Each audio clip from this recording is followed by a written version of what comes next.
অথচ আমরা দেখছি আমাদের দেশের বর্তমান আর্থিক সামাজিক অবস্থার মধ্যে একটা ক্লাসে 60 জন 70 জন 80 জন 90 জন পর্যন্ত পড়ে 40 মিনিট একটা ক্লাসে একজন শিক্ষকের পক্ষে সে 70 জন শিক্ষার্থীকে মূল্যায়ন করা, সে মূল্যায়ন লিপিবদ্ধ করা অসম্ভব ব্যাপার।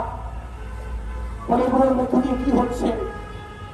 এটা প্রজেক্ট অ্যাসাইনমেন্টের জন্য প্রতিদিন কাগজ কিনতে হচ্ছে, রঙিন পেন্সিল কিনতে হচ্ছে। এই সমস্ত খরচগুলো পরিবারগুলো দিতে পারছে না। ফলে একটা বড় অংশ শিক্ষার্থীরা ঝরে পড়ছে।